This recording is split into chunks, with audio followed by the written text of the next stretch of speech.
2022 সালে রাশিয়া অভিযোগ করেছিল ইউক্রেনে পারমাণবিক তেজস্ক্রিয়তা সম্পন্ন ডার্টি বোমা তৈরির কাজ চলছে। এর প্রমাণ খুঁজতে জাতিসংঘের পরমাণু শক্তি সংস্থার পরিদর্শকরা দেশটির সংশ্লিষ্ট স্থানগুলোতে অনুসন্ধান চালায়।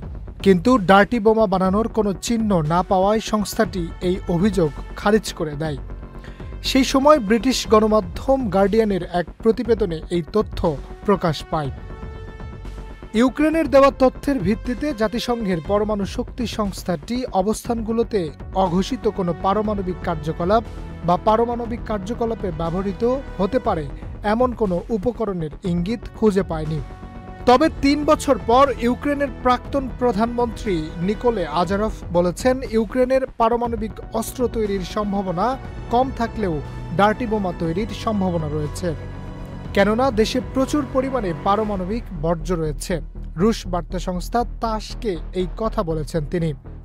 আজারভ 2010 থেকে 2014 সাল পর্যন্ত ইউক্রেনের প্রধানমন্ত্রী ছিলেন। তার মতে বর্তমানে ইউক্রেনের সক্ষম পারমাণবিক অস্ত্র তৈরির বৈজ্ঞানিক সম্ভাবনার অভাব রয়েছে, তবে কিয়েভ সরকার ডার্টি বোমা তৈরির আশ্রয় নিতে পারে। তিনি উল্লেখ করেন, একটি ডার্টি বোমা তৈরি করা সম্ভব, কারণ আমাদের কাছে পারমাণবিক জ্বালানি থেকে বর্জ্যের প্রচুর মজুদ রয়েছে।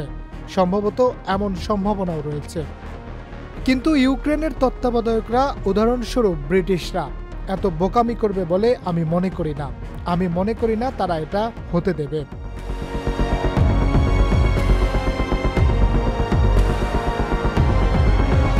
বান্ডেল থাকলে প্রতি সেনমানিতে টাকা বাঁচবে।